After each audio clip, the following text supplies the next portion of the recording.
Welcome to the After On podcast. I'm your host, Rob Reed, and this is a series of conversations with thinkers, founders, and scientists. Take a little time and stretch out, because these talks are unhurried and meant to bring you to a top percentile understanding of something important. So, whether you're into startups or ideas, a techie or a lit major, take your time, engage your mind, and you'll be glad you did it. Especially this week, when we'll be talking to ornithologist and evolutionary heretic Richard Prum. Richard is the author of an extraordinary book called The Evolution of Beauty. Just in April, it was a finalist for the Pulitzer Prize in the category of general nonfiction. It didn't win, but it was one of just 2 finalists, and the Pulitzer is pretty much the highest award in American literature. His book was also listed by the New York Times as one of the 10 best books of 2017. I believe these distinctions were richly deserved, and I say this as a pretty heavy consumer of books on Darwinian forces. I've just always been fascinated by evolutionary biology and also the related field of evolutionary psychology, which tries to explain how hundreds of thousands of years of selection pressure hardwired human minds to have certain perspectives, dispositions, and behaviors.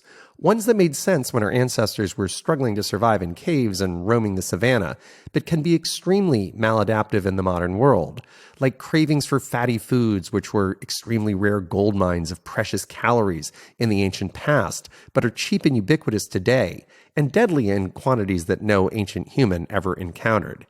Evolutionary psychologists are also deeply engaged in ferreting out the Darwinian roots of all manner of sexual behavior and attraction. My guest today challenges many of the core tenets of evolutionary psychology using a very different interpretive lens that he's developed over decades of studying some of the most aesthetically florid creatures on this planet.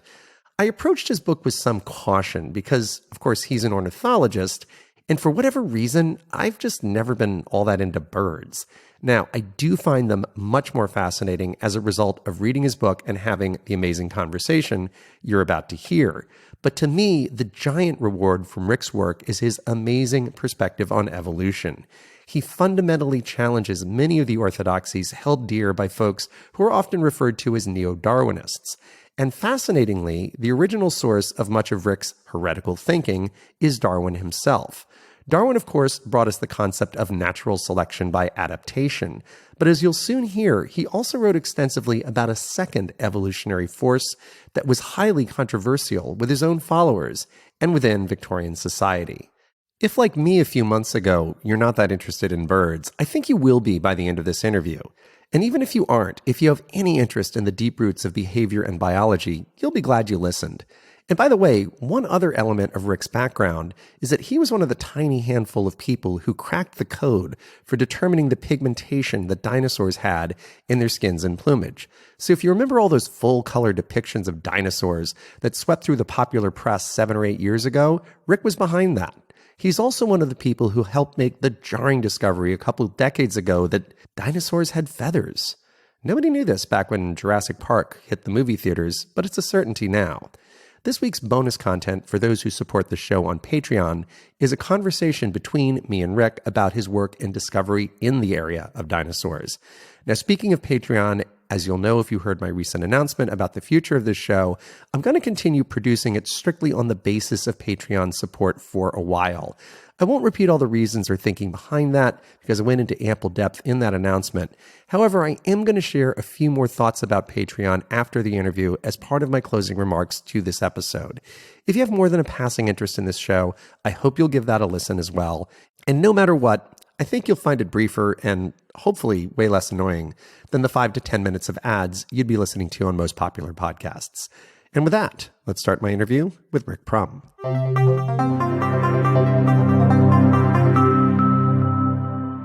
First of all, thank you so much for having me here to your beautiful home in lovely New Haven. Thank you. Pleasure to be here. I have never been to this neighborhood of New Haven. It's gorgeous. I grew up down the Metro North Rail, but as I told you, I think I only came here once in high school to see the Jay Giles Band, which definitely dates me a little bit, but it was a pretty good show.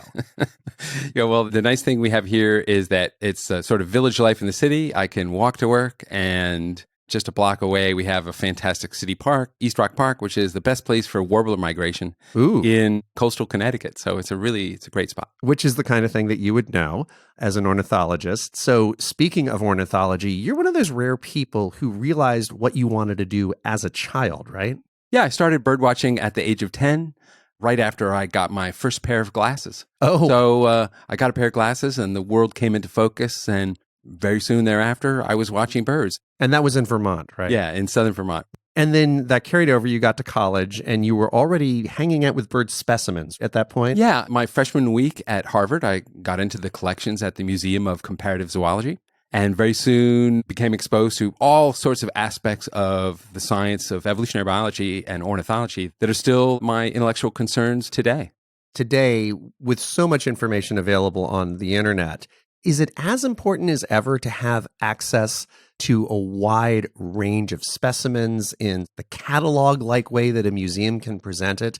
Well, the internet is fantastic, but it's no replacement for reality. I joke with my students that I can't function intellectually unless I have 100,000 dead birds across the hall. But that's true, and I've actually been associated with a world-class collection of birds continuously since the age of 18, and I can't do my work without it. Now, you have taken ornithology as a route to very big questions, really some of the biggest and most central questions in all of science. And the path that you've taken through the world of birds has led you to, I think, what a lot of people would view as a heretical view on Darwin and Darwinism and the theory of evolution. But in your view, you're a truer Darwinist than many of the people who strongly identify with neo-Darwinism, because you focus not only on fitness-driven adaptation, which you would argue many neo-Darwinists focus on to the exclusion of other things and also to a fault, but also on a second force, which Darwin himself deemed to be extremely important. Can we talk about that force? Sure. The big issue is sexual selection and how sexual selection fits into evolutionary biology. The history of the question is really important to understanding where we are today intellectually and where I hope the field will go.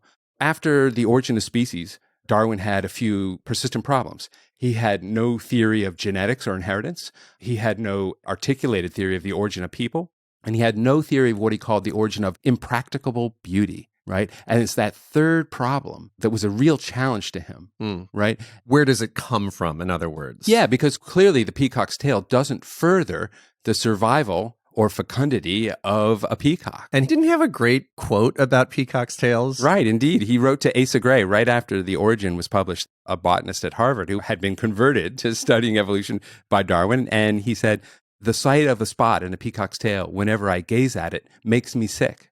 That was what Darwin said. Right. And so he had not yet figured this out. Right. And the sickness reflects on Darwin's intellectual challenges. He couldn't explain it, and it revolted him. And instead of resting on his laurels for having discovered two of the most important intellectual ideas of the 19th century, he wheeled around in a foxy and intellectually flexible way and developed a whole new concept about evolutionary mechanism that he published in a book called The Descent of Man and Selection in Relation to Sex in 1871. He published the idea that in addition to natural selection, there was a distinct additional force, which was what he called sexual selection. And it included two parts. One was competition within one sex, usually male-male competition, and the other was mate choice by one sex of mates of the other sex based on their appearance, based on their ornaments. Where you separate from most of the people who I would generally think of as being evolutionary psychologists and also neo-Darwinists, I don't think mate selection is a controversial notion. Any evolutionary psychology track that I've seen, if anything, is overly obsessed with the notion of mate selection. But it's really that aesthetic element that you just mentioned. That's the really big difference, isn't it? Yeah, Darwin's description of evolution by mate choice was explicitly aesthetic. He used the ordinary language of everyday human sensory and sensual responses to art and to pleasure. And so he proposed explicitly that animals chose particular mates because of the pleasure they experienced. That they experienced simply by beholding a potential mate they found attractive. And that led to the evolution of elaborate ornaments of beauty. His theory was also explicitly co-evolutionary. That is, he imagined that every species was evolving to its own ideal about what beauty was. The traits, ornaments of the peacock, and preferences, the cognitive idea about what's beautiful that the peahen is bringing to it, co-evolve with one another, shape one another over time. So it's like an internal dialogue between the genders within a species. The peahens have a certain aesthetic sense. The males who are lucky enough to hit on it end up having more progeny. And over evolutionary timeframes, you can get these very, very lavish displays that have absolutely no survival advantage when it comes to avoiding predation or eating whatever it is that peacocks eat. What do they eat? They eat seeds? Yeah, seeds, fruits, and invertebrates. But even more so, the tail makes the male worse. Yeah, it's got to be tougher to flee. What is it, a wild boar? What eats a peacock in the wild? Whatever it is, that tail can't help. Tigers and eagles. Yeah, it does not help. Oh, yeah, it would help the eagle find you, I would imagine. Well, you're brightly colored and shaking it like they do. It could be pretty easy. Yeah. Now, when a lot of people get going on the notion of mate selection, and again, that is a very, very common theme in a lot of the evolutionary biology and psychology literature, a lot of it seems to be about what's called honest signaling. So this very aesthetic feeling and this appreciation for beauty's sake, how does that differ from what's called honest signaling? Yeah, the popular concept of sexual selection or mate choice today is that individuals select or have the preferences they do because they provide them with better outcomes, which means that the peacock's tail or any other sexual ornament provides information, objective information about the quality of the mate. To the discerning peahen. Right. So she'll look at that tail, and we might merely see beauty through our ignorant human eyes, but what she's seeing is like, what great blood pressure, what long-lived genes, etc. I mean, I'm being a little playful. She doesn't have to be conscious. Of course, what that means is that beauty is correlated with quality, and therefore all of mate choice is another kind of adaptation. This is a way of taking beauty and desire and putting them under control of adaptation by natural selection. And this is what most people associate with the concept of neo-Darwinism. So one of the goals of my book is to disrupt that in a deep way and to show that the authentically Darwinian view is pluralistic, that there are multiple mechanisms of evolution. Natural selection and sexual selection are distinct forces that sometimes interact but often do not, and that this synonymy of sexual selection with natural selection is actually an intellectual step backward. And it's a step backward because it's an oversimplification, right? They don't deny the existence or importance of mate choice, but they depict it as a sort of wholly owned subsidiary of adaptation-driven selection, just one of many versions of adaptation-driven selection. So in your view, they're combining two highly distinct forces into one. And Darwin himself wrote about this second force, but then it fairly quickly vanished from the intellectual discourse, even in his own time, right? Right. So it turns out that Darwin's concept of male-male competition was so congruent with the culture of the day that it was immediately accepted. I think it actually contributed to the seriousness with which evolutionary biology was taken as an explanation of the natural world. Well, it was a very 19th century worldview. But his idea that female choice was a force in nature was a big loser. People did not like that idea. They immediately rejected it, and many of the immediate responses were explicitly misogynistic. That is, women are not among our most notable artists and art critics. How can we expect the peahen to have any of the aesthetic faculties that are missing in human women, right? And that animals themselves, as a class, would not have the neurological or mental capacity to make fine aesthetic judgments. And this is significant because a great deal of that aesthetic modeling does emanate from the choices of females within species. Right. And obviously, this original critique in the Victorian era is not recognized today. All evolutionary biologists recognize that female mate choice is a force in nature. Right. And it's not just females, it's male mate choice. It could be mutual mate choice. But the most extreme forms of aesthetic expression in nature are all consequences of female choice.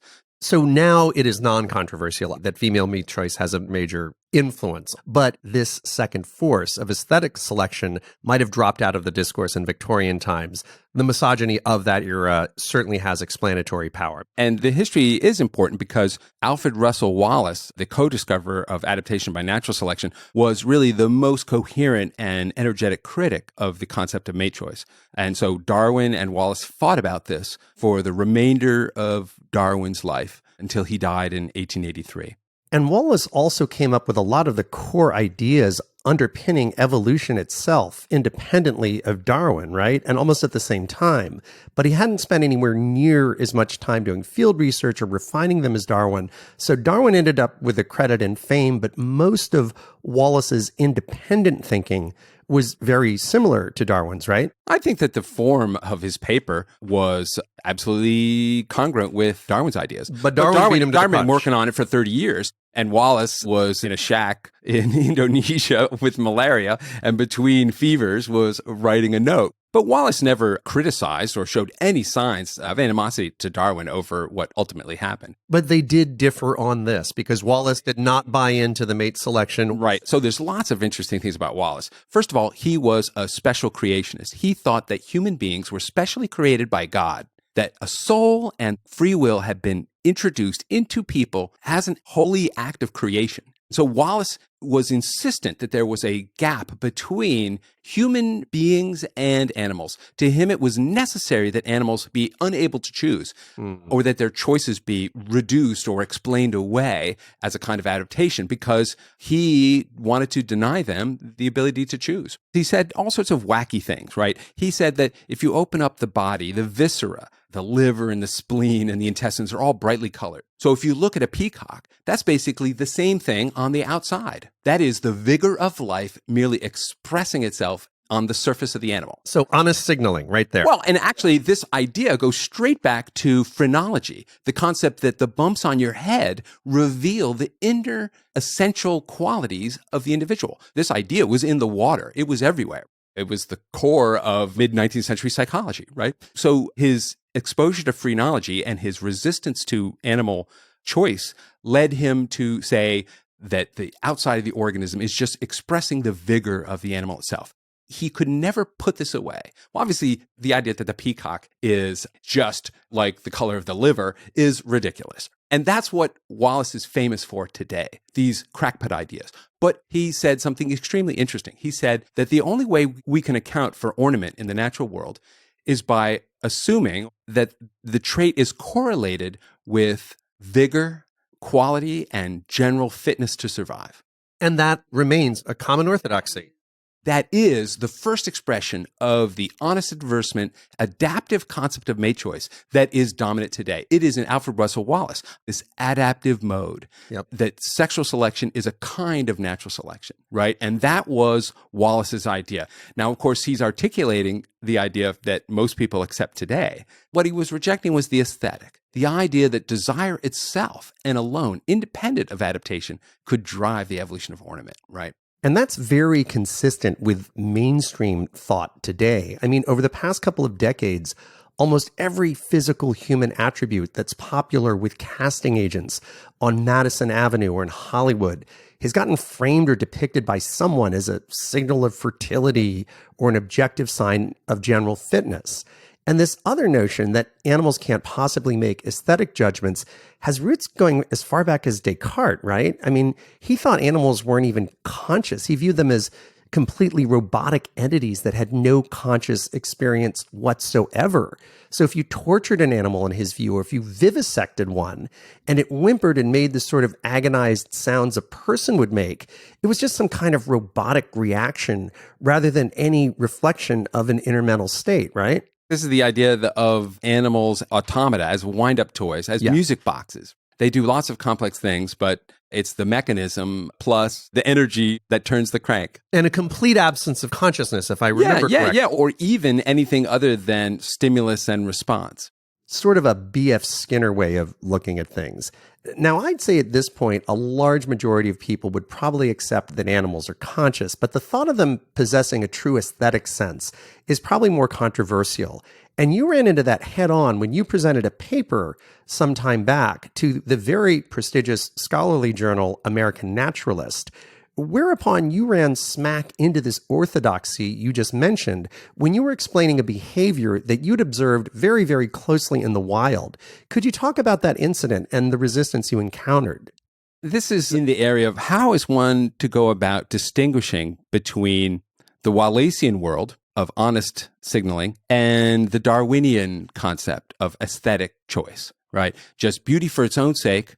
Whether or not either of those is true in any situation is going to be the subject of empirical science. That meant, in this case, going to South America and studying groups of birds that have elaborate displays. They're called Mannequins. So I've been studying mannequins since, 1982. And it's spelled slightly different from the things that stand in department store windows. Yeah. Right? I finally figured out how to spell it. And there's 50-something types of mannequins, right? Yeah, and so the mannequins are fruit-eating birds. And if you feed your young on fruit, only one parent needs to raise the young. And as a result, females choose their mates from among the available males. So whatever it is that they prefer evolves. And so this is a perfect example of what I call aesthetic radiation by sexual selection, by mate choice, right? And this fruit thing is fascinatingly important. It's just much higher calorie density and much less work to raise a kid on fruit than insects, right? Yeah, well, so one of the fundamental things about animal diets or bird diets is that they require different kinds of work. If you think about eating insects, for example, insects do not want to be eaten. Generally, no. Yeah, so as a result, they make themselves hard to find, prickly, smelly, toxic even,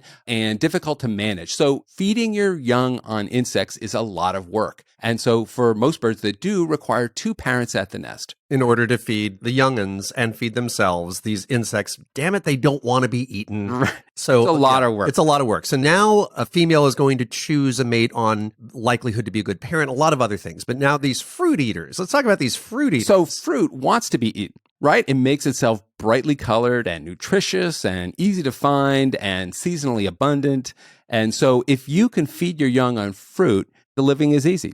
It's a special diet. It's lacking in protein, so you have to augment it with some bugs. But if you're feeding your young on fruit, then you can get by with less work. Which means that the female mannequin can raise the kids on her own. She has no expectation of parental engagement from the male, and that is indeed the behavior of the species, correct? Right. So the whole family is fruit eating, and the whole family is, as we say, polygynous, which means that the males do these elaborate displays. The females choose among the available males. They often agree on who it is that's the most attractive guy. That is, some males are highly successful and others are not at all. And it's that process of sexual selection that has driven the evolution of ornament in the mannequins. And that includes song, display, dances, elaborate colors in the plumage, and all sorts of interesting things. And again, this is enabled in part because the female mannequin has no parental expectation of the male. They're going to mate. She's going to get pregnant. That's probably the last she's going to see of him. She's going to raise the kids on her own.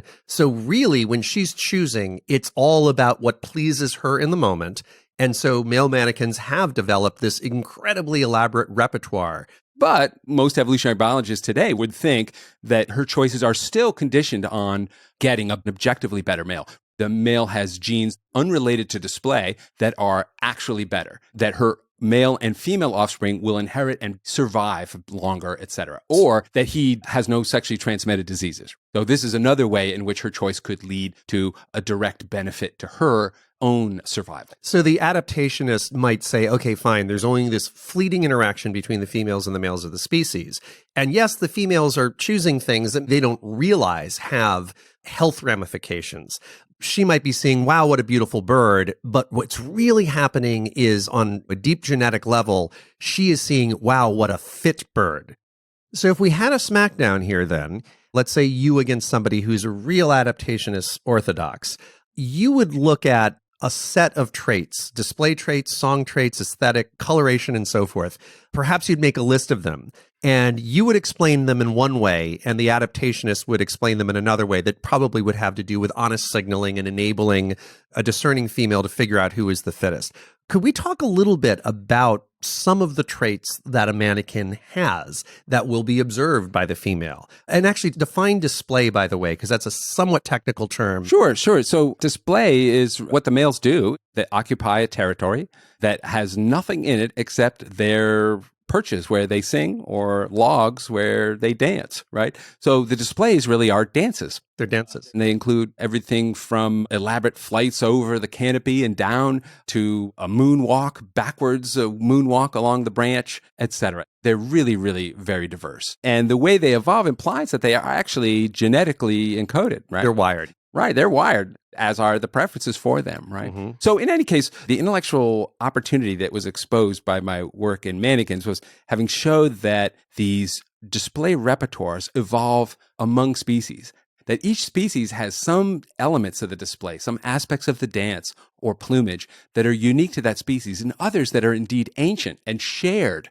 with other species in the past, that the history of beauty is really a tree. So it was in the context of reconstructing this tree that I asserted that one of these displays was indeed arbitrary. That is, it couldn't be honest about anything. And in this series of birds, the display consists of flying down to a mossy log, jumping up in the air, turning around in midair, and landing back on the log. A log approach display associated with a whole series of vocal sounds and in some cases mechanical wing sounds. So in one species, the bird lands on the log and he has his beak up in the air, pointing skyward. And that's a uniform thing that happens throughout the species. Yeah, absolutely. Beak up. Crazy beak up. landing, skateboard trick, land, beak up. Beak up. And he lands with his beak up and he freezes in a posture. They also have within this group a brilliantly white throat. And this is the white-throated mannequin? Yeah. So then in the golden winged mannequin, which was closely related, the bird flies down to the log, jumps up, turns around midair, and lands back on the log with his tail pointing up in the air, unmoving. Yeah. Right? So now I argued that there was no extra or distinct information that could be gathered about the quality of a male from these two alternative frozen postures, beak up or tail up. So now we're getting to the arguments you wanted to make in this renowned journal, The American Naturalist. And your point was, these are just choices the two species had made over time. We actually had the entire phylogenetic history of this transition. It turns out that the tail up posture was primitive and had been replaced by beak up within a particular lineage of mannequins, right? So we even knew exactly the direction of the change. And my reviewers responded by saying that this was outrageous, that I could not say that these displays had not evolved by an adaptive mechanism. So they were saying this must signal fitness in some important way. If this mannequin is pointing beak up, it's fitter than the one that's tail up, whereas in this very adjacent species, the tail up means that mannequin is more... Yes. My colleagues would say that the tail up posture evolved into a beak up posture in a particular species because beak up somehow or other communicated new and better information about good genes or direct benefits than did the tail up posture, that it was replaced because of some superior information about male quality. In order to falsify that hypothesis, one would have to falsify every possible thing they could think of. The adaptationist. Yeah, the adaptationist position. So I could imagine, well, let's look at their immune systems. Let's look at the cost of energetics of a bird that's frozen with its tail up. Let's look at, does the blood to the brain make the bird less alert if his head is down? Or is it butthole mites versus throat mites that they're exposing, right? The list is limitless. So people measure a whole bunch of things about ornament and try to correlate them with ideas about quality. And if they succeed, they publish and declare that the paradigm has been supported. And if they fail, that merely means that they haven't worked hard enough to show the mechanism that they know to be true is true. So that means that this is a faith-based way to proceed in science. They had become so convinced at the beauty of this idea that they had constructed a world in which you could only confirm it, right? And never falsify it. So it was incumbent upon you as the researcher to come up with an explanation of this that was consistent with adaptationist viewpoints. If you didn't come up with a reason why this one points down and that one points up, it was merely because you hadn't thought hard enough There was no limit to the number of different ways that a creative adaptationist could conceive of this transition as having been a kind of adaptation by natural selection. Adaptation is actually an important and strong force in nature, but the history of science teaches us that you'll still need to compare the concept of adaptation to another process in which adaptation is not occurring. And right? mannequins, the 54 species taken together, are they mutually similar enough outside of things that are essentially aesthetic differences, calling, display behaviors, coloration, and so forth? Are they similar enough that they're almost the same bird other than these aesthetic elements? One way to ask that question is to look at the females, because the females are not displaying. They're actually all olivey green. Across all 54 species? Yeah, so they are actually among the hardest to identify birds in South America. Really? Yeah. But the males are radically distinct Males from are each radically other. different, and yet the females are difficult to distinguish, so much so that in doing research in museums, especially genetic research, you often find female specimens that have been misidentified by genus. So yes, they are very, very similar, except for what the males do when they're courting. And it is the females that, in the mannequin case, have overwhelming power when it comes to mate choice. The males are there to be selected amongst, and the females have almost total discretion. Because she's doing all the work, and as a result of all of her investment, she has the ability to choose which male she wants. And in this case, the mechanism of interest is whether or not the female's preferences are shaped by adaptive benefit. That is, are there good genes or direct benefits that are shaping her preferences, right? Is this meaningful or is it merely beautiful? Now, one other way to think about this is to compare the value of beauty to the value of money. Under the gold standard, the original origin of the dollar, a dollar had value because it stood in lieu of a tiny piece of gold in Fort Knox. So under this perspective, the value of the dollar is not the dollar. It's extrinsic. It's outside the dollar. It's in the gold, right? However, we know that every currency on the planet today, from dollars to Bitcoin, have entirely eliminated the gold standard. There's no gold. So where does the value of a dollar come from? In a memorable phrase of economist Paul Samuelson, it's a social contrivance. The dollar has value because we agree that they have value. There's no gold. So in this case, the value is intrinsic. It's in the dollar.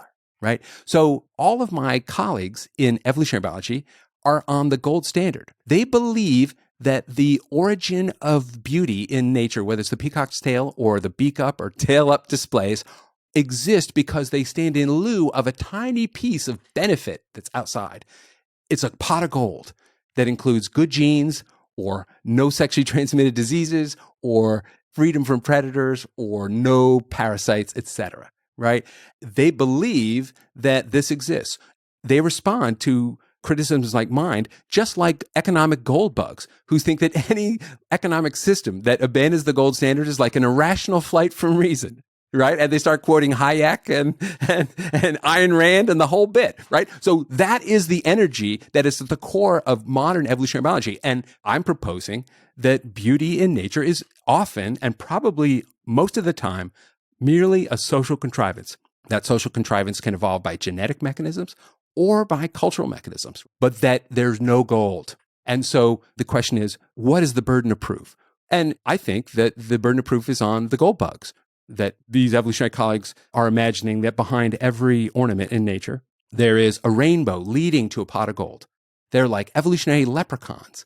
And they promise that at the end of the rainbow, there's a pot of good genes and direct benefits. And you just have to be creative enough to draw the line between the observed trait and how it signals something significant. The intellectual stance is that there is this pot of gold and our job is to discover it. Right. So what I was proposing is that there's no gold. And they said, well, you have to prove it. So ask yourself, if a leprechaun came up to you and said, hey, there's a pot of gold at the end of the rainbow, how could you prove they were wrong? So my response is to say, the burden of proof is on the leprechaun.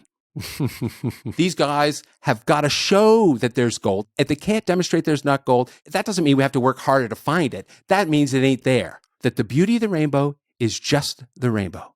That is enough to drive the evolution of ornament in nature.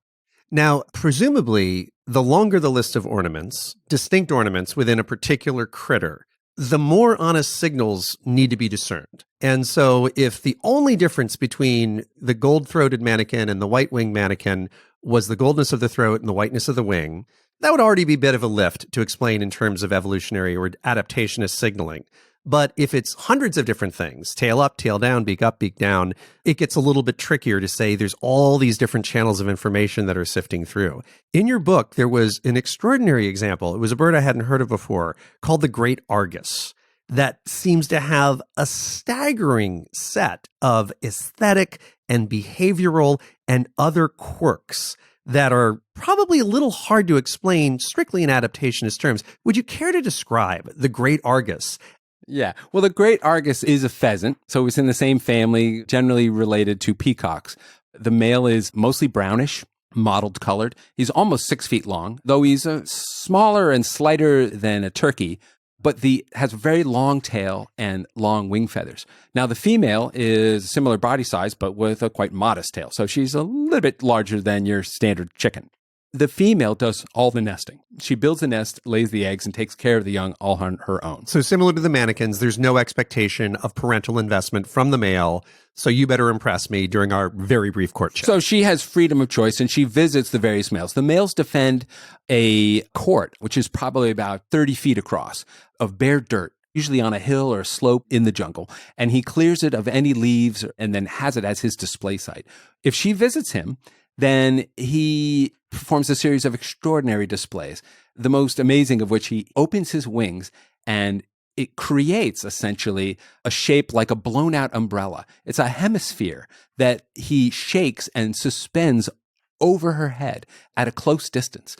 The tip of his wing feathers is directly over the top of her head, forming sort of a planetarium. Half a planetarium, a hemi-planetarium.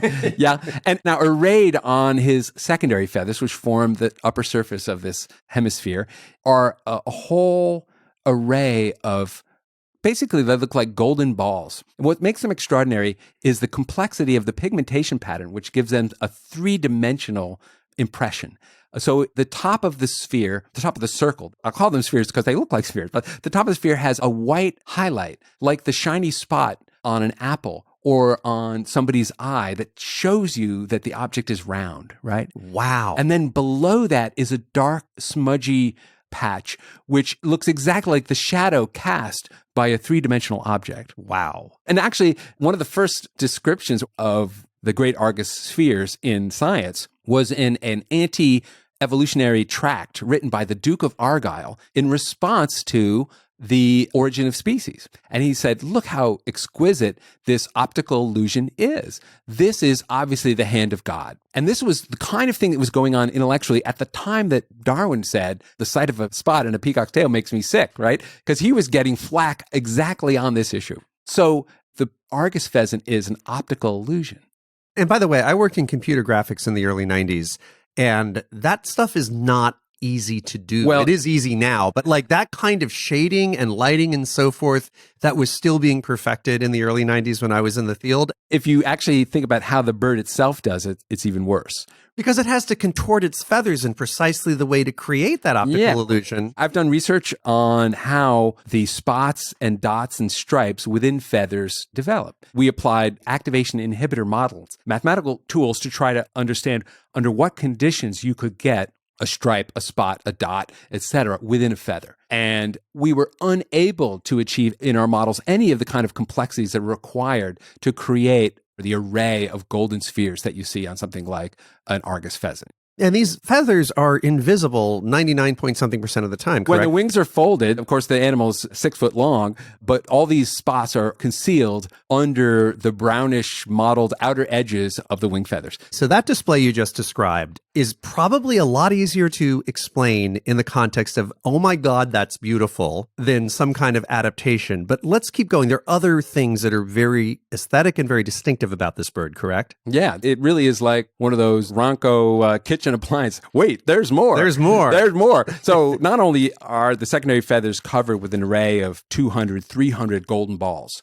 but if you examine the variation in the size of the balls, you see that there's an entire additional optical illusion. That is, the spheres at the base of the feather are smaller than they are at the tip. if you examine the distribution of the spheres in the hemisphere around the female, you see that the ones that are closer to her eye are smaller in size. The ones that are farther from her eye are larger in size. So that from her perspective, you have 300 golden balls that are all converging on the same size. So she's in this globe of like-sized golden balls. Yeah. So there's a forced perspective, an optical illusion, and there's a three-dimensional optical illusion, both at the same time. And so that's the kind of aesthetic sweet spot that it is extremely hard for the adaptive theory of mate choice to explain, right? You have so many dimensions to ornament, each one of them creating a cost which would ensure its honesty.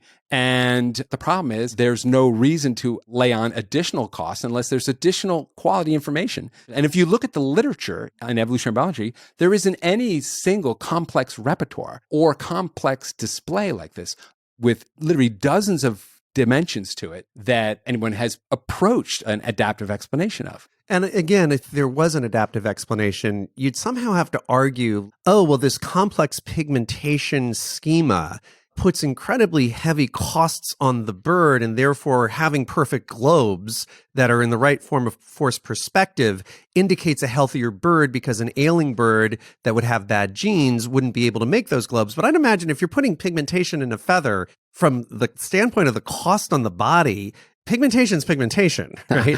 So what you're achieving is only explicable if you take the subjective experiences of the female seriously. You're not explaining it away, but actually trying to explain it. Now, one explanation that I've encountered before is like, actually, the reason the peacock has this big gaudy tail is it actually makes it harder for that bird to survive. And so what the peacock is communicating genetically is, look at this colossal tail I have. Look at this boat anchor I have to carry around. Look at this impediment. If you look at me and my ginormous tail, which is going to make it a lot easier for eagles and lions to devour me, you know I am one badass bird because I got a bigger tail than that guy. And I think you call this the Smuckers Principle. Yeah. So let's talk a little bit about that. The idea, you say, was first proposed by Amos Zahavi, who's an Israeli ornithologist, and it had profound impact on evolutionary biology. And it's referred to as the handicap principle, that ornament is really a kind of handicap. It's able to honestly encode information about quality because of the cost that it incurs, right?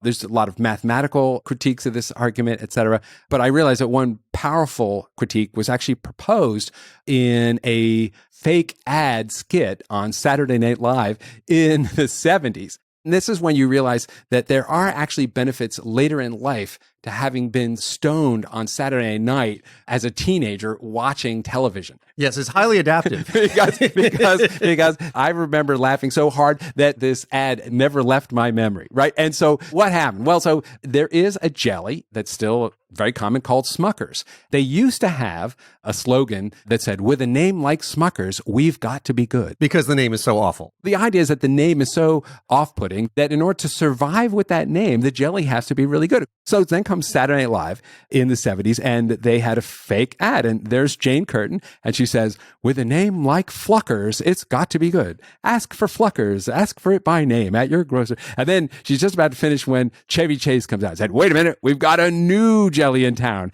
It's called Nose Hair. With a name like Nose Hair, you know it's got to be good. So the more horrible the name, the better the jelly. This is the intellectual test of Zahavi's idea, drawn out in comedy, right? So they proceed to propose a whole series of names. Dan Aykroyd comes out and says, look, we got a new jelly in town. It's called Concentration Camp. Look at the barbed wire on the label. That is good jelly. And then it gets worse and worse. And finally, they propose Painful Rectal Itch. With a name like Painful Rectal Itch, you know it's got to be good, right? And so anyway, this fake Smuckers ad captures the intellectual properties of the handicap principle. Because where would it stop? If this big-ass tail that can make a lion catch me really easily makes me look twice as sexy because I can handle it, then why don't we have a peacock that only has one leg? And if we got one that's only one leg, then why don't you have a peacock that's blind, one-legged, and has a 20-foot tail, and the women are going to find that irresistible? Because how can he possibly survive? Fortunately, there are no jellies, and never will be, called Painful Rectal Itch. And secondly, the handicap principle is really sort of fundamentally divorced from the aesthetic nature of mate choice itself. Beauty is actually about attraction, not about repulsive informativeness. Now, this takes us to the whole question of what really drives speciation. What causes a species to split into two? And it's clearly not two branches trying to out-smucker each other. Maybe if we could briefly go back to mannequins, their history might be a good case in point because they've become over 50 species, but there was a common ancestor at some point, right? About 16 million years ago in South America, we had a lineage in which frugivory and polygyny evolved. And that was the beginning of the radiation of modern mannequins. And they have radiated to now a little over 50 species, ranging from southern Mexico to northern Argentina, throughout the neotropics and up into the mountains. And every single species has some distinct feature in its repertoire of color, dance, song, or even mechanical sound. So there's a whole set of species that communicate not just vocally, but mechanically with wing sounds or even tail sounds. They make mechanical wing sounds that are part of their acoustic displays. And so presumably if we have a branching between two mannequin species, at some point in the evolutionary past, within a group of birds, white throats became aesthetically pleasing and became selected for. And then in a different group, gold wings became aesthetically pleasing and selected for, along with a whole set of different behaviors. That would indicate that there was some kind of consensus around the females of what later became the species that, boy, we like these white throats, whereas a different community of females were like, man, golden wings are sexy.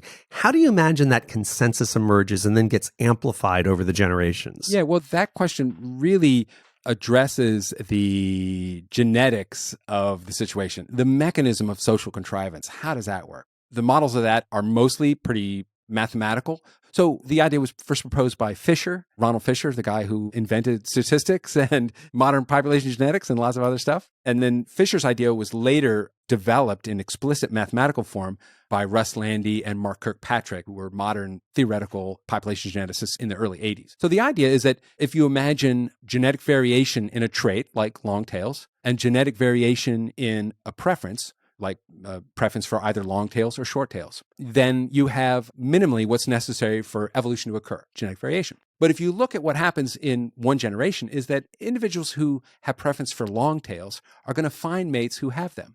And individuals who prefer short tails are also going to find mates who have them. So if you start with just a random distribution, you will end up with evolving a covariance, a correlation between genetic variation for traits and genetic variation for preferences. That is, individuals who have genes for a certain preference are going to have genes for a certain tail. Let's go back to the common ancestor. Some have long tails, some have short. Some females like long tails, some females like short tails. And we're in the common ancestor population. The females who like long tails are going to pair off with guys with long tails. Yeah. Her male offspring are going to have long tails. Her female offspring are going to like long tails. Another way to think of it, too, is that every female that chooses a male with a long tail is choosing a grandmother, right? His mother, who also liked long tails. So out of the population, choice will distill the combinations into specific versions. The two will come together inevitably. Right. It's like a feedback loop. Right, exactly. When preferences select on traits, then those choices are also indirectly selecting on preference itself. So the preference gets embedded with the trait and the trait gets embedded with the preference because the women who prefer are the ones that have the men with a long tail, and they also have daughters who prefer the long tail. So what this shows is that variation in trait and preference will self-organize into a process of evolution, into a mechanism of evolution, that the mere existence of genetic variation will create a novel mechanism of evolution, which is self-organized. That is, that females are now, in addition to choosing the males they like, are indirectly selecting upon what preferences are going to be like in the future. So they're modeling the males. They're shaping the males. They're shaping the males and they're co-evolving. So this is at the core of co-evolution, that the fact that both traits and preferences co-evolve with one another because of this covariation. And this is more distinct in species where the female is completely independent as a parent. I think you said in your book that 95% of birds species have both parents working. Do we see this really florid divergence? Is it much more common in species like the manikin that eat fruit or species like the manikin where there is no parental role for the Right, male? that's exactly correct. That is the case. We get much stronger sexual selection in cases where females are free to choose entirely. And that's because the difference in sexual success between the most successful and least successful males will be much greater when the males are doing no work. When the males are working, then they're feeding babies and maybe helping to build a nest and incubating eggs. And that means they can't be out mating, right? And indeed, the females can't all select the same male. They need a male to help feed the babies. So extreme aesthetic result in a particular male child would not result in lots and lots of chicks, baby chicks, if that male is going to pair bond with a female. He's only going to have one set of kids. In these polygynous species like mannequins or like the great Argus, the distribution of sexual success in the males is a lot like the income distribution in America today. That is that the top 1% are getting like 50% of the copulations. And the next 5 or 10%, they're getting another 20, 30. And then the rest are distributed among the very top of the remainder. And probably 50% of the males are never mating in their lives. And that is not true of the vast majority of birds who tend to do something closer to pair bonding, correct? Yeah, your robins or sparrows are all much, much closer to the same level of success. This makes a great deal of sense because as that divergence starts to occur and as the aesthetic preference starts getting magnified in what's going to be a future species of mannequin, let's say, and the white throat gets more and more distinct, a male that has that trait in a huge way could suddenly father dozens and dozens and dozens and dozens of birds. And that would magnify that trait and enable it to become really distinct. Whereas if you have something that's more one-to-one pairing, the fact that a certain ancestor had a really weirdly white throat for his era wouldn't result in an enormous propagation of that critter's genes. Right. The thing about strong sexual selection is that it will both give rise to extremity of the trait, that is, elaborate forms of beauty, and to rapid change in that beauty. The way I like to think of this is like a spinning top. Mate choice itself will create a force that gets the whole population organized around some aesthetic norm, some ideal of beauty. And that means rejection. If the species is blue, if you're a little too green or a little too turquoise or UV, then you're out, you lose. But this spinning top is unstable. And various kinds of forces, either inside, intrinsic to the population, like mutation, or a disruption from the environment, like isolation of a subpopulation, can disrupt this equilibrium. And as a result, if you spin that top many, many times, it will skitter once this way and another way and a different way. And so that guy that was rejected because he was too ultraviolet or too green, well, we know for a fact that in some cases, that becomes the coolest thing and the whole population evolves in that direction because of the diversity of life. Or a different population evolves in that direction. So the mannequin top spun in 54 directions over the last 16 million years. Well, it's not 54 independent directions. There's branches. There's the branches. Yeah. So it's constantly spinning, and at each speciation event, it has an opportunity to diversify in a new way. So you have both rapidity of evolution and elaboration of the actual traits themselves. Now, you would argue that there are times when the aesthetic choice of the species gets so extreme that the entire species can start developing traits that are inimical to its survivability. I think you call that decadence. Yes. Decadence is the outcome of sexual selection that makes everybody in the population worse. Everybody at survival and fecundity. So this is different from the Smuckers thing, which would say that I, as a strapping male, can have terrible handicaps that other males don't. This is a completely different thing where you're saying the whole damn species gets disadvantaged because they're obsessed with this aesthetic trait. Right. And so how does this work? The example that I give is the club-winged mannequin. And the club-winged is extraordinary because he has a wing song. And a lot of mannequins make mechanical sounds with their wings, but they're mostly snaps, pops, or sometimes they're kind of a Bronx cheer sound, right? But this one is really a tonal sound, pick, pick, wang. It's actually an electronical sound that sounds a little bit like feedback on a tiny loudspeaker. Let's give a listen to this.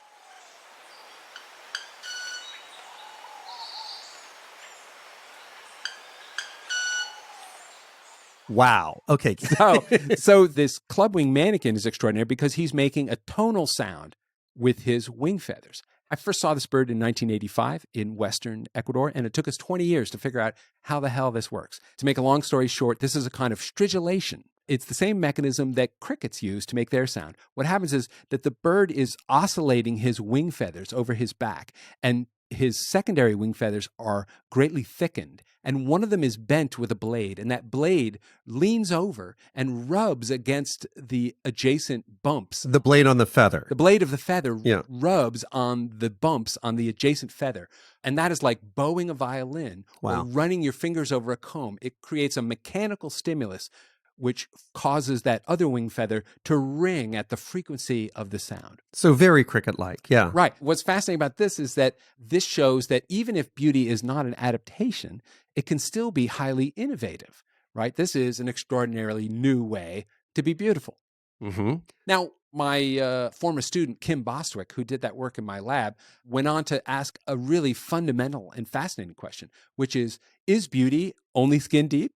Well, in fact, in the clubwing mannequin, the answer is no, because the male has had to transform his wing bones in order to hold on to the feathers in order to make this sound. In fact, he has greatly thickened wing bones. In particular, the shape of the ulna, which is the trailing bone of the forewing, is grossly distorted with big bumps to hold the feathers and much wider. All flying birds have a flute-shaped ulna. In fact, the very earliest human musical instrument that we know of is tens of thousands of years old, and it's actually a flute made out of a vulture ulna, right? So that's the way bird ulnas are. But this guy has one that's solid, like ivory, and grossly distorted in shape. In order to make that sound. Right. So we could think of this as just a kind of handicap. This is just the cost of doing business, the cost of being sexy. But in research that I've done, we've discovered that the female has the same grossly distorted ulna shape, even though she will never sing a song.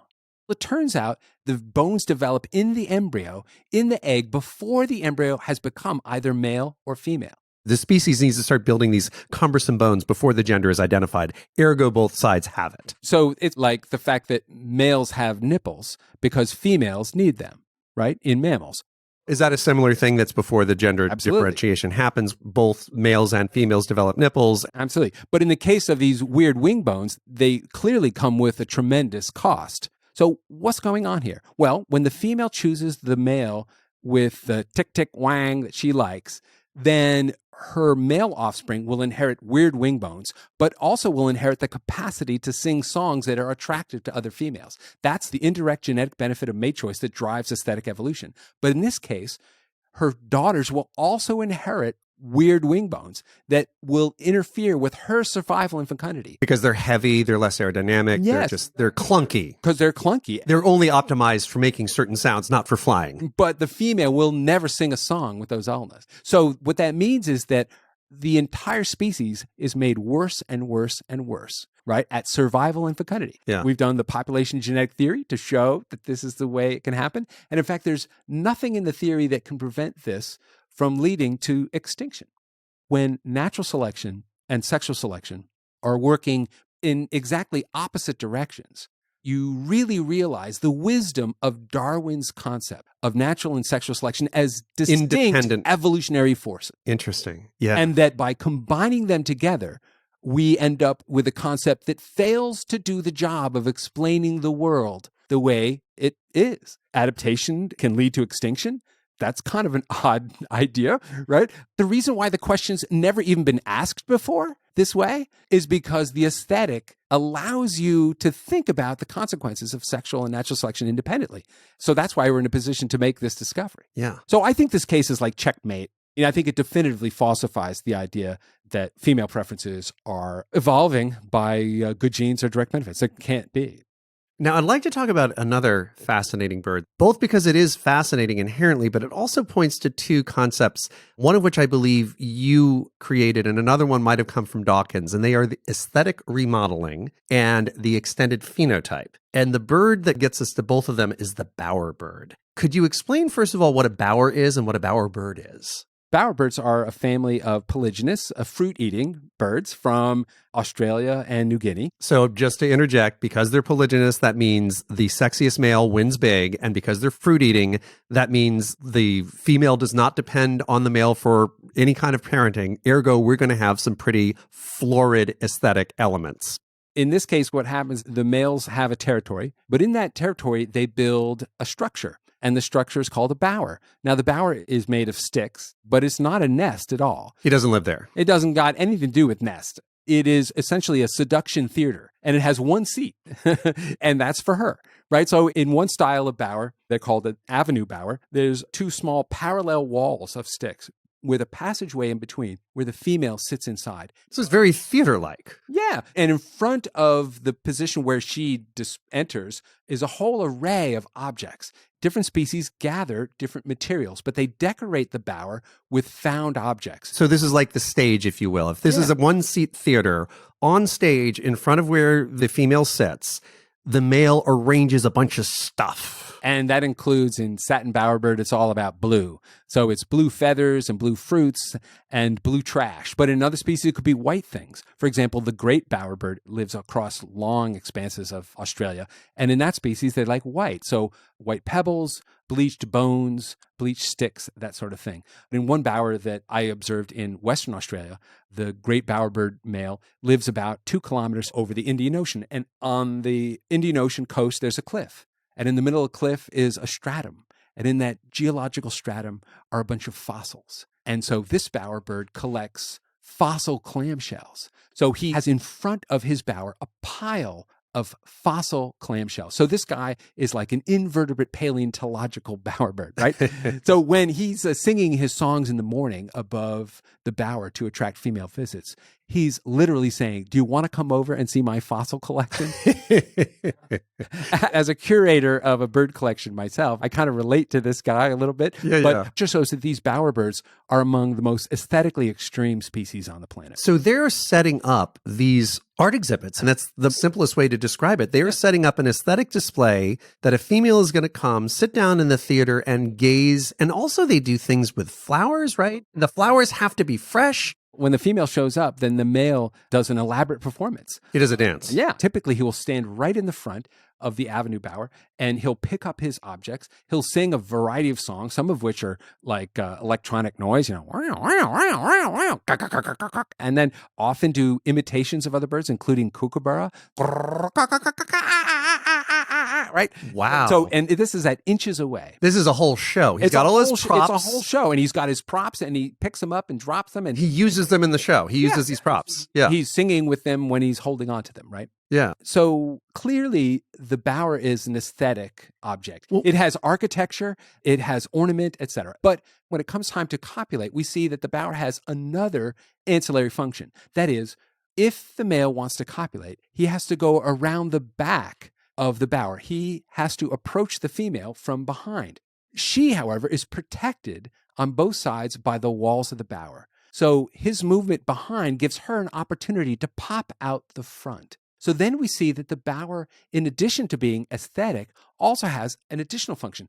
It protects the female from sexual coercion. It's like insurance against date rape. She can get as close as she wants, intimately close to this male. To the performance. And see him and all his stuff in elaborate detail. In safety. And still maintain her freedom of choice, her ability to assert her preferences and to say, no, I don't think so. So it's easy and safe for her to say no. This is aesthetic remodeling, right? Well, so in this case, the bower is made by the male. And it's made by the male because she prefers it. So his extended phenotype, this whole elaborate aspect of his beauty, also embodied in this structure that he makes. And yet he makes a structure that has this additional function, that it protects her and preserves her freedom of choice. And so the bowerbirds are aesthetic remodeling because female choice is transforming maleness into a new form of maleness that is both delightful and non-harmful. So the remodeling is going on in the male, shaped over generations of female choice. That's the aesthetic remodeling.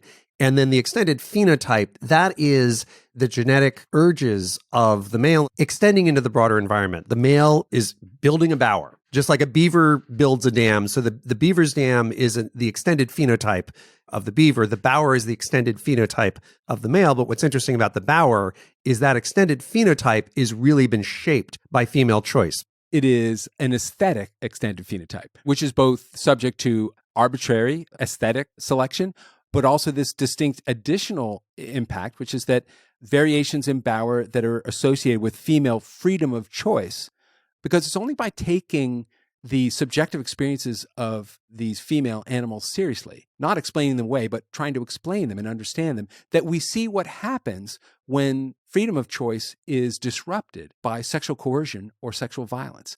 One other thing on the aesthetics of the bower setup, the male chooses not only a particular color, but they also have a preference for symmetry, right? They have a preference for freshness with flowers. And they also do forced perspective, don't they?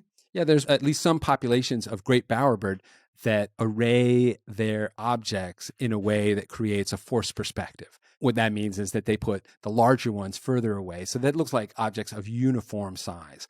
And also, just as the mannequins evolved different colorations, different species of bowers have different color preferences, as you said earlier. And didn't somebody test this with poker chips? Yeah. In Western New Guinea, there is an area where on adjacent mountaintops, probably 20, 30 miles apart, they have entirely different color preferences. Just 20 miles apart. These were different species? It's the same species, but different populations on different mountain ranges, adjacent mountain ranges, essentially, had different preferences. So this was first tested by Jared Diamond using poker chips, where he put them out in spots and then tracked which ones they chose and then tracked which bowers they were taken. Well, this is interesting because that almost sounds cultural, because you've got the same species. They're obviously living in a very similar ecological environment. They're just 20 miles apart. And one population has decided it likes red, and the other one has decided it likes blue. There's no way you could make an adaptive argument about, well, red really works on this mountaintop and blue on this other one. In fact, people have shown that the populations that like certain colors don't prefer them because those objects are rare in their environment. So one mountaintop is not preferring certain colors because it's more work to show I'm better at acquiring and defending these colorful objects than another one. Almost feels like the thin end of the wedge. It's like that beginning of the divergence of two mannequin species, where there's this loose preference that starts getting magnified in a particular population. You know, females who like red reward men who gather red. The guys who like to gather red have lots and lots of kids.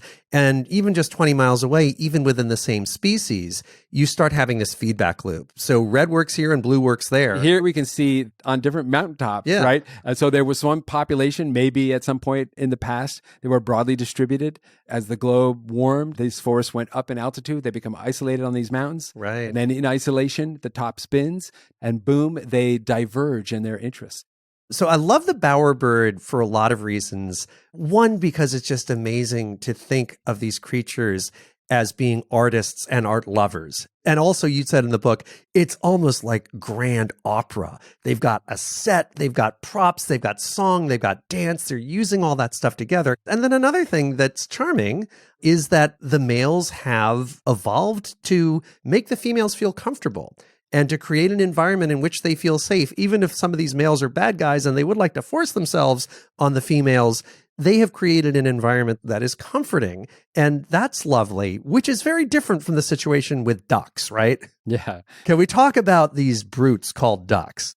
One of the real unexpected delights of the aesthetic view is this discovery of animal agency, that females and their subjective preferences are driving the evolution of the species.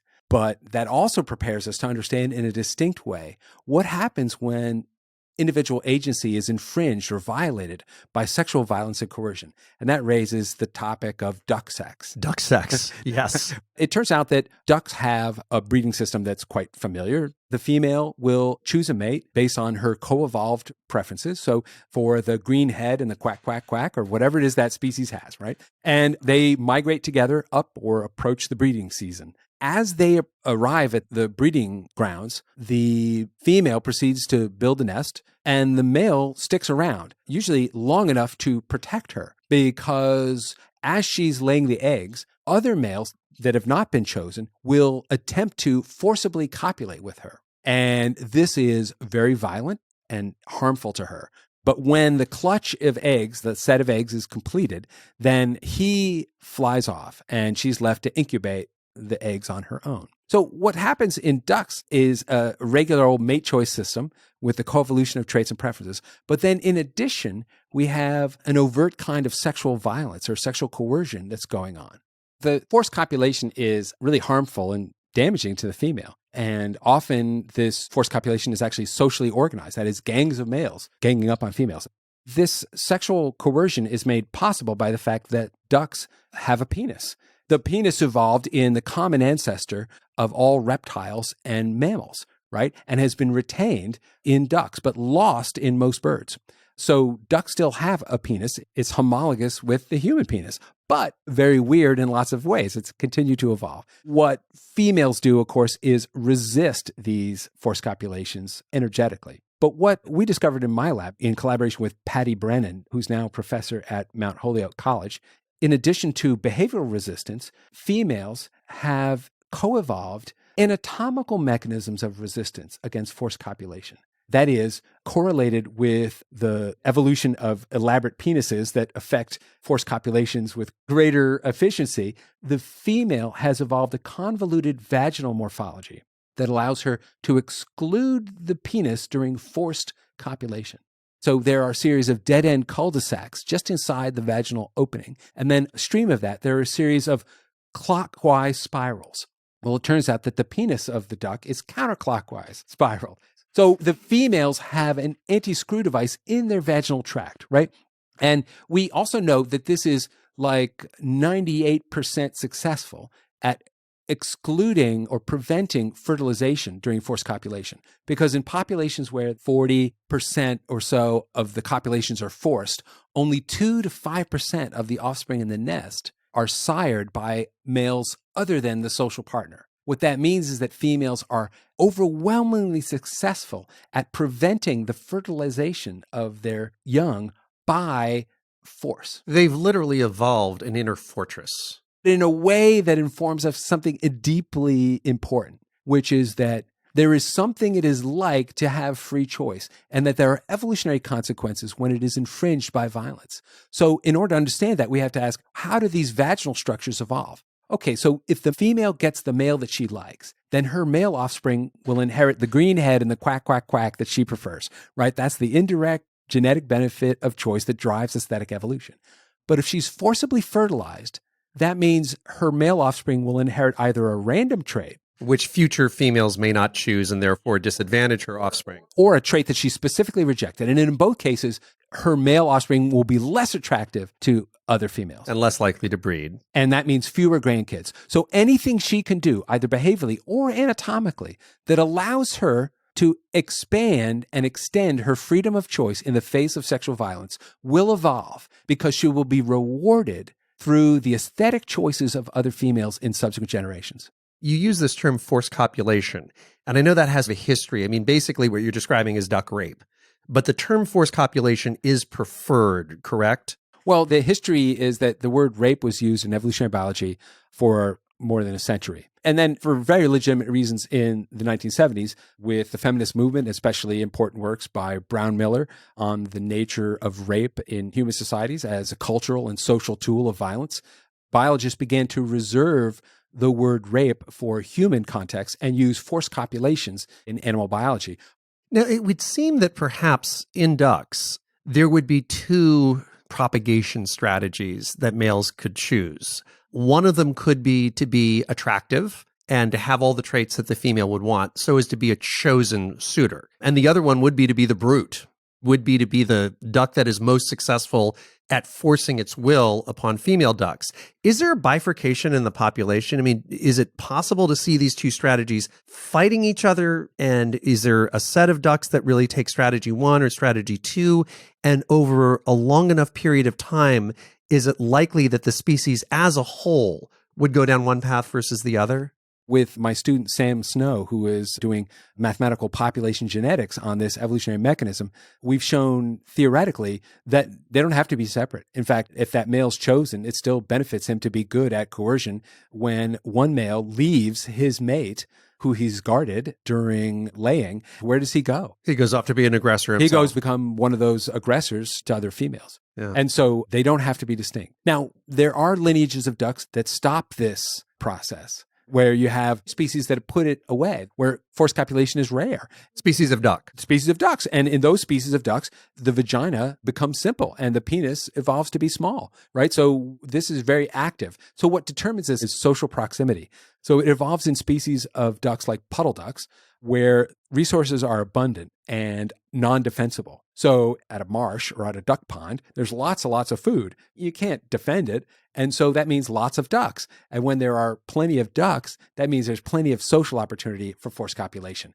Species that are territorial or that defend a territory and exclude other individuals have no or few forced copulations. Why? Because there's just no social opportunity. So ecology can really transform whether or not there's an antagonistic arms race in ducks. And is it the vast majority of birds that have evolved to no longer have penises? Because ducks are unusual in this regard, right? Yeah, the penis is primitive, right? So it's been retained from the common ancestor, the dinosaur. So dinosaurs had penises, but it's been lost in the common ancestor of the vast majority of birds. What do you say, 95%, Yeah. 99%? Yeah, 95%. Those species, the ancestor had a penis and it went away. And this is interesting, and I think really, really radical. Why did the penis evolve away? Why was it lost? And what's your answer to that? Well, in the book, I propose a new hypothesis, which is that the penis was lost because females preferred males who did not have them. Because copulation in most birds that don't have a penis is a quick apposition of orifices, to put it delicately. We, in ornithology, call it the cloacal kiss. Essentially, the male provides sperm and the female takes it up. So it's almost consensual by definition. It is impossible for males to insert sperm into the female reproductive tract in all those species of birds that have lost the penis. So consensual by definition. Right. So one of the, I think, fundamental answers to the question of why birds are so beautiful is that most of them don't have a penis. And that creates an opportunity for freedom of choice that is simply missing in the vast majority of mammals. So all that you've learned over the decades from all these different species has led you to the broad concept of aesthetic evolution, which you believe is certainly not limited to birds. Could you give us a quick overarching definition of it? Aesthetic evolution is a process that involves sensory perception, cognitive evaluation, and choice on some kind of heritable substrate, either genetic or cultural. There are also cases of aesthetic evolution that are not positive, things like aposematism or warning coloration. A skunk, a rattlesnake, a coral snake, a monarch butterfly have all evolved to be aesthetically salient. They're not beautiful, they're revolting. They're special genres of horror. And they evolve in the same fashion as beauty, but through rejection to create a different kind of aesthetic value, right? Horror. And it leads to survival. Hearing all this, I'm again struck by how evolutionary psychology has really gone mainstream from being a pretty eclectic academic field maybe 20 or 30 years ago. And while I personally find evolutionary psychology to be a very powerful lens, it can get pretty distorted in mainstream discussion to the point that any widely popular physical attribute is seen as an objective fertility or quality signal, which just doesn't stand to reason because, as you've pointed out in your writing, these standards aren't identical from culture to culture. They're not even identical within a culture across periods of time, not even decades. And you've pointed out that this sort of widespread exaggeration can actually take a psychological toll on people. Adaptationism in the form of evolutionary psychology has completely infected and taken over our concept about the evolution of human sexuality, especially in the popular literature. And so that's a real reason why to get the science of human sexuality right. In the book, I take on the evolutionary psychology scenario that human beauty has evolved because it indicates objective quality, genetic quality usually. So they're mostly interested in good genes. But evolutionary psychology seems to embody all the worst parts of the weaknesses of adaptationism in evolutionary biology writ large. So if you examine the literature, just about any aspect of the female body has been hypothesized at one point or another to be an honest advertisement of objective quality. And this leads to real damage. For example, teenagers today grow up in an environment where this idea is common. So as they look in the mirror, every teen does, and assess their attractiveness broadly, they have absorbed the idea that every flaw, every asymmetry, every difference, every variant from the ideal is actually objective evidence of their genetic inferiority or their material inferiority. Right. And what's interesting about this is how poorly supported it is. There just is really no strong evidence in favor. the field of evolutionary psychology, it cites itself and cites each other's encouragingly. And again, we're sort of extension of the leprechaun view. Every time you find something, you support it. If you falsify it, that means you failed to work hard enough. Yeah, you had made the point in the book that there's a diversity of, quote, feminine traits in women that in various pieces of literature and research have been given the imprimatur of genetic fitness. Things like smaller chins, larger eyes, higher cheekbones, fuller lips. All these things have been postulated to be honest advertisements of fertility, but you've made the point that there is actually scientifically zero correlation between any of these traits and actual female fertility.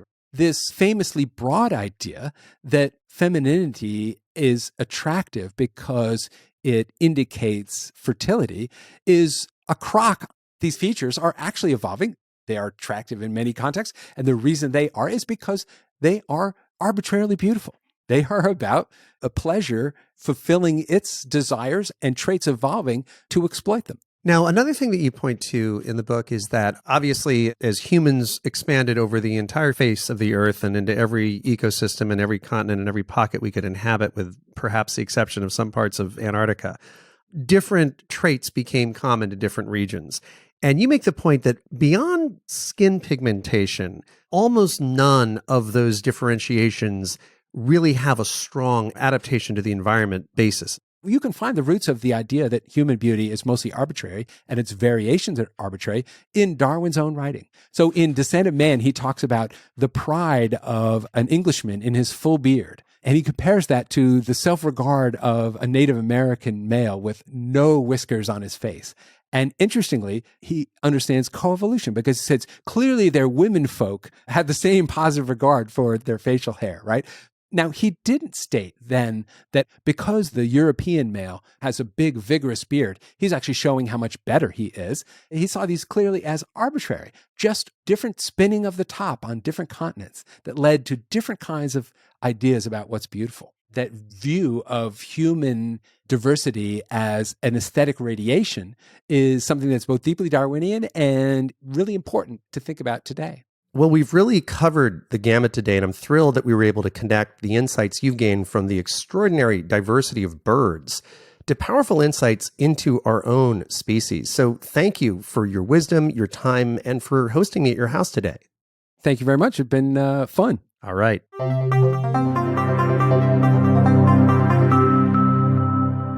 As someone who's had many dogs in his families over the years, including a particularly precious one right now, Rick's core precept that animals are so much more than biomechanical automatons makes vast intuitive as well as intellectual sense to me. I'm now fully convinced that animals possess an aesthetic sense.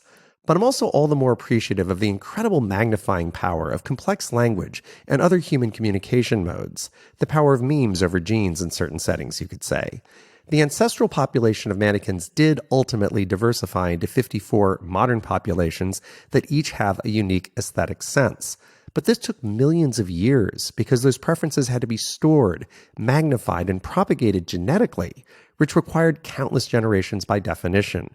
Compare that to the time it takes for a few dozen new styles to propagate across a modern human city or even a college campus. As I mentioned in the introduction, this week's bonus content for my backers on Patreon features the discussion Rick and I had about his seminal work on dinosaurs. I went through my own childhood dinosaur phase long before there was any hope of knowing the actual colors of these critters, and years before anyone had an inkling that dinosaurs had feathers. So it still strikes me as miraculous that Rick and a few of his colleagues were able to decode these color patterns so many millions of years after the fact. I'll now close, as I warned in the intro, with a few quick thoughts about supporting my podcast. As I mentioned in my recent announcement about the future of this show, I've decided to keep producing it without advertising because I can't yet do advertising in what I'd consider to be a quality way. This show just means too much to me for me to pollute it with advertising I'd consider to be deceitful or annoying. And the sort of higher quality advertising that I'd find acceptable requires a larger audience than I currently have. That makes Patreon the only leg this show is standing on financially. And the more backing I get there, the greater the odds that I'll be able to continue with this long term. Also, the more frequently I'll be able to produce shows and the more adventurous I can be with this thing. So if you have more than just a passing appreciation for this show and This is important if you're also financially comfortable enough to drop a few dollars on a cup of coffee without sweating the budgetary ramifications. I do hope you'll help me increase the odds that these episodes will continue, that they'll improve, and that they'll become more frequent. Which is to say, if you're not in a position to support the show without causing yourself some financial duress, this appeal does not apply to you. I'll close by telling you about something kind of validating that just came up in relation to Patreon. A few days back, I apparently broke into the top 1,000 creators on the site in terms of total backers. That's out of over 100,000 active creators total on the site. And it turns out that only a few dozen people on this top 1,000 list launched their Patreon page this year like I did. And out of this group, a pretty big chunk of folks are doing things that are flagged as not safe for work, so just a very different category than me. And another pretty big chunk are people or companies who are quite well known, but just happen to be new on Patreon. All of this kind of moved me because it showed me that you, my listeners, are giving me an incredibly rare level of support for a newly minted creator who is essentially a nobody and a non-pornographer, which is a real sign that this work is special on some level and that my ongoing commitment, regardless of the current financial calculus versus the hours that it takes, makes an enormous amount of sense. So thanks for listening to that last little bit. If you're inclined, you can find me on patreon.com/Rob Reid, Patreon. And as you know, Reid is spelled REID. And I have another truly wonderful conversation coming up for you in just a couple of weeks. I hope you'll join me then.